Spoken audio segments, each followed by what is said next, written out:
very intrigued by the word empowerment. It's a current buzzword trending on social media. I believe it is one of the 10,000 most downloaded words on the internet. So my question is, if everybody is being empowered, from women to children to organizational employees to the physically challenged to the economically disadvantaged, then why is nothing changing? Why are the physically, economically, and sexually disadvantaged still fighting for their basic rights? If we were really empowering all these people, why did Me Too and Black Lives Matter become such tsunamis? I ask myself, is this true empowerment?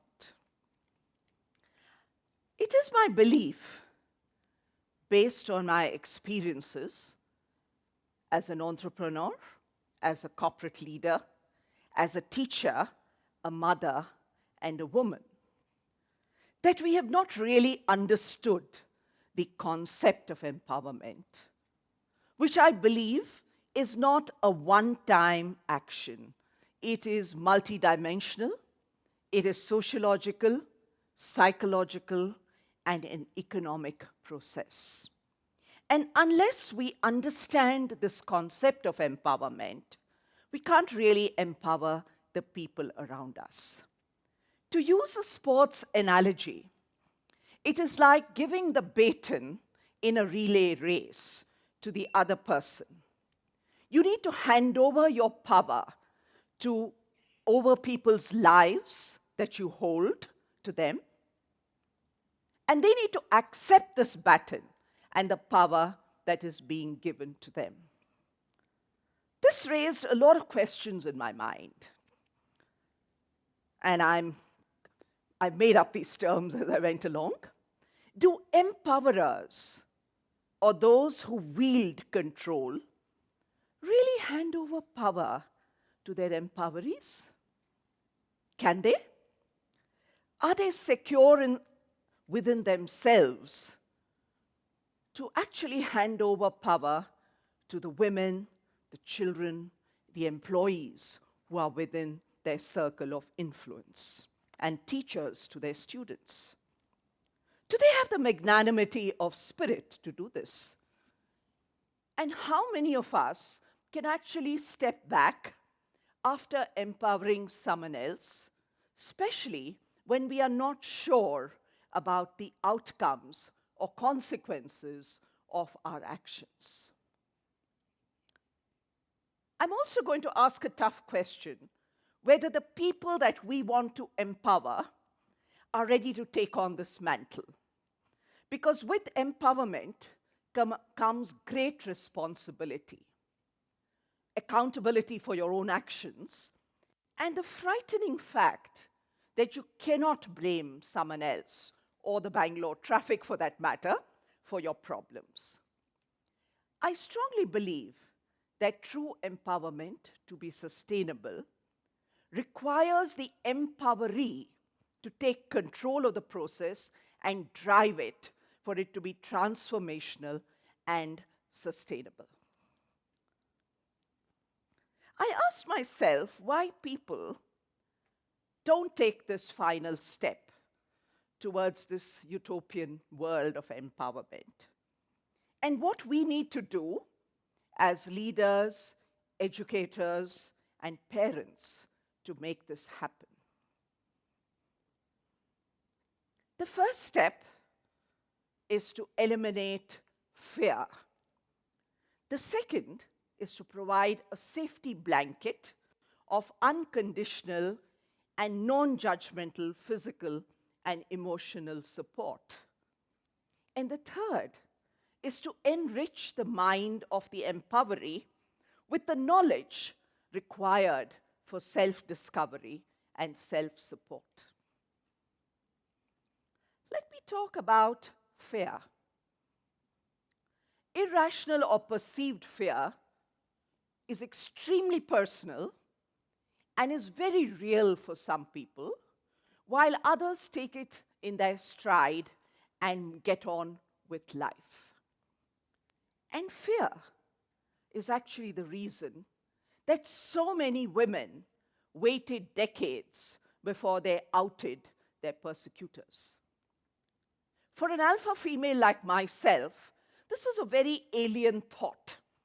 But as I read the various reports and posts that women had shared, I realized that it was fear that actually held them back. The obvious one was the economic fear of losing their jobs. But beyond that, it was the fear of being shamed, the fear of being laughed at, and in today's world of social media, being seen as a troublemaker and uncool. And I believe this is what kept women quiet until Malcolm Gladwell's tipping point was reached. And they realized they were not alone in their struggle.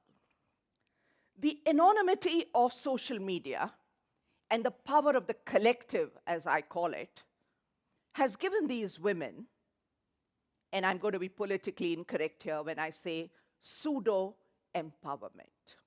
I use this word deliberately because while I'm very glad that Me Too has given women a voice, unless it results in stringent universal norms across industries with very clear definitions of acceptable behavior and boundaries that neither male or female can cross, we also need a strong legal system and enforcement to ensure that it is not going to result in what I call true empowerment. And these women are not going to get the justice that they deserve. I'm going out on a limb here and saying that I would like to propose a He Too movement for young men, especially those seeking fame and fortune in the media and in the entertainment industries to which I used to belong.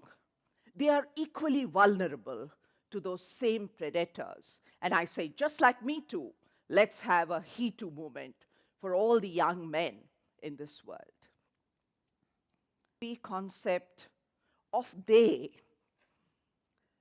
I was 19 when I actually heard of they. And like the Knights of the Templar who went in search of the Holy Grail, I went in search of they. I'm sorry to say that 40 years later, I have still not found them. They who are omnipresent, omnipotent, but invisible. And I realized then that they are mythical beasts who don't feed you, but just criticize everything you do or say and lay down obiter dicta. They and fear are like the concepts of bhava and rasa in Indian dance. One feeds on the other. Especially in our country, I strongly believe that a lot of parents use the fear of they to keep their children in control without getting unpopular. And I think this is, like all the things we do in this country, a really smart move. But the problem is they have become a living, breathing entity. To those of you who are parents, I say have the courage of your convictions and a point of view. How can your children, especially young girls, grow up to be spirited, young, independent human beings if you're going to restrict them in everything they do and say because of the fear of what they will say? My second point in the empowerment process. If we want to truly empower the people in our lives, we need to provide them with a safe trampoline. A trampoline is a metaphor for physical and emotional support, the feeling of security, and the push that people need to embark on this journey of empowerment. The reason most kids don't come back to their parents when they fail is because of the 4 magic words, "I told you so." Why do so many women continue in abusive relationships and in jobs where they are being harassed? Because they don't have a trampoline. I'm one of the blessed ones. When I wanted an out from my marriage, my mother, who was a widow, didn't even think twice about it. She just said, "Why do you even ask? This is your home. Come back. And I will help you bring up your son." And that's exactly what we did. And this was 30 years ago, mind you, when single parenthood and a divorce was so uncommon. The third thing we need to do is give our empowerees the gift of true knowledge. It is the most potent tool, and I believe that it frees the mind and enriches it. And knowledge actually gives you the power to control, if not command, a situation. I have never faced a glass ceiling because, in my experience, I have realized that if you want to win, you need to actually have knowledge. You need to be more knowledgeable than anybody else in that meeting or in that room. And then gender doesn't really matter. An empowered spirit, and that I should thank my parents for this, needs to be fueled by the knowledge of experience, inspiration, and learning. Easier said than done. And very frightening for us, teachers, parents, and managers, who have been brought up with the old dogma that when I ope my lips, let no dog bark. And I believe it is this vulnerability and our own egos which hold a lot of us back from truly empowering those who are in our circle of influence. You can only empower others if you are constantly willing to learn, adapt, and keep evolving. So what is my formula to eliminate this miasma of fear from the people who depend on us to help them fly? Be unafraid of failure yourself. In fact, celebrate it and talk about it openly without being frightened about denting our ego or, again, what they will say. I know I have learned so much more from my failures, and believe me, I've had many of them, than my successes. Secondly, help your empowerees to face their fears head-on. I'm a cancer survivor. I was diagnosed in 2015, currently in remission. I had a routine check when they found that I had cancer in my breast.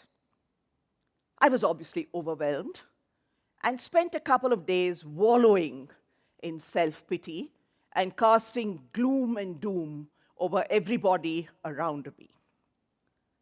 I realized then that this wasn't the way I was going to beat the big C, and I needed to face the problem squarely and come to terms with it. And the way I did this was to figure out what was the worst that could happen to me. I would die, and that was fine. I've never been frightened of dying. But when I scratched below the surface, I realized that my real concern was that my beloved son needed to be secure financially. So I did just that. I organized my affairs, and I realized I could die. And here I am, 6 years later, with my financial affairs in order, which is the big thing. It wasn't before that, such a mess. To quote Will Smith in his movie, After Earth, and I loved what he said. He said, fear is not real. It is a product of thoughts you create. Do not misunderstand me. Danger is real. But fear is a choice. Lastly, you need to, this is the famous Harita formula. Lastly, you need to give your empowerees the knowledge that will help them find their own solutions to their problems in their life and in their communities. And more importantly, allow them to make their own mistakes. Now comes the most difficult step of all. You have to step back and let this bird soar. No ego, no envy, just the simple pride and joy of truly empowering another human being. Someone who obviously wants to take the baton and run with all the risks and pitfalls and dangers of falling. And that is the true joy of empowerment. I end by quoting Rabindranath Tagore, and may he pardon me for the liberties I'm taking with his script. Where the mind is without fear and the head is held high, where knowledge is free, where the mind is led forward by thee into ever-widening thought and action, into that haven of true empowerment, let us all awake. Thank you.